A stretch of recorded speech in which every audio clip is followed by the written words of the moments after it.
Ayan, isang magandang umaga. Tayo ngayon ay adventure dito sa taniman ng ating tiyuhin. Tayo papasyal muna dito. Ayan, mayroon po siyang tanim po niyang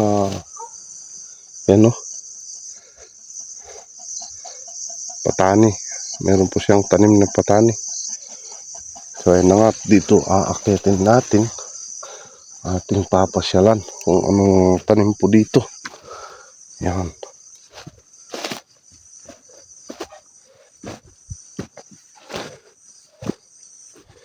Yan, ito po yung kanyang punla. Ayan. Repolyo.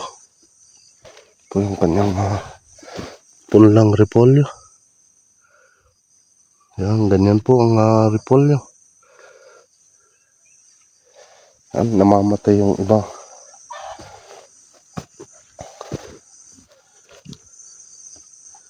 Yan, dito tayo sa tuktok niya. Yan po ang kanyang gawa. Lagyan po niya ng chicken manure.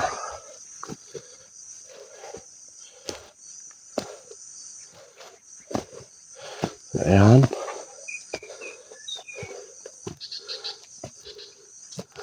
Meron po siyang mga tanim-tanim dito. Ayan, may nauna na palang repolyo Yan kanyang katatanim lang po. Papaya. Dito naman tayo sa taas.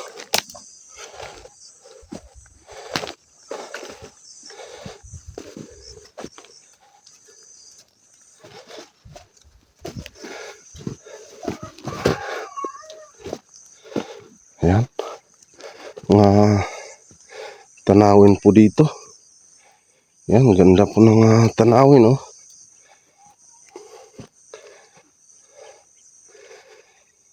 Tanawin.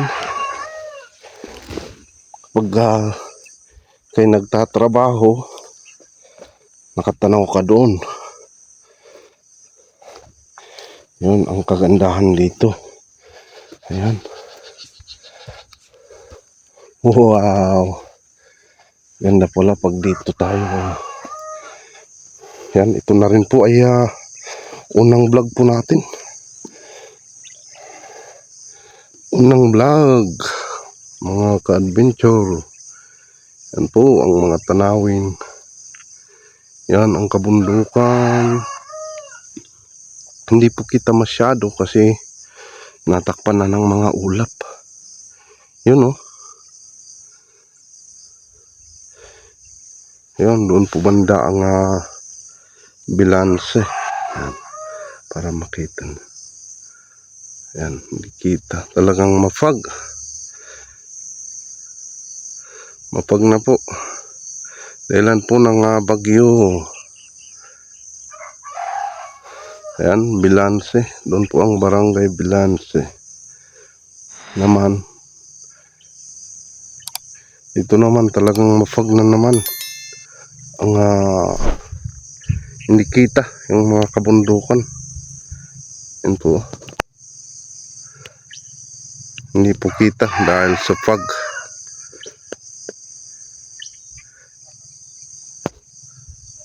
Lakas po ng fog niya. Dahilan po ng bagyo. So yan hirap makita. Hirap nating makita yung mga kabundukan. Dahilan po ng mga fog.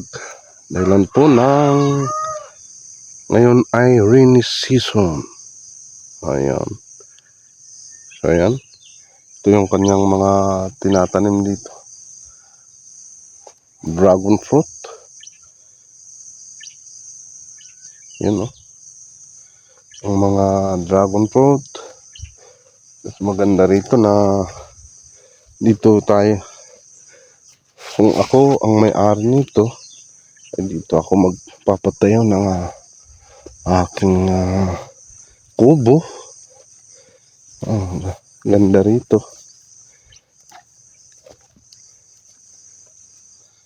Yun, oh.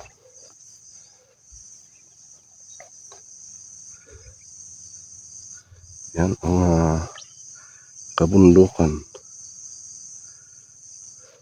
So yan,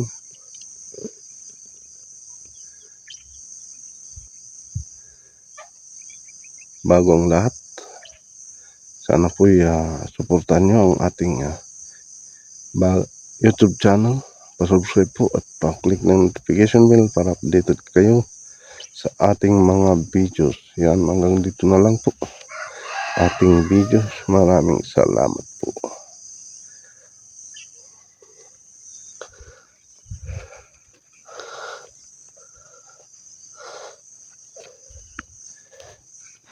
Yan, hanggang dito na lang yung ating video. Yan, maraming salamat po. Pa-subscribe na lang po sa ating channel,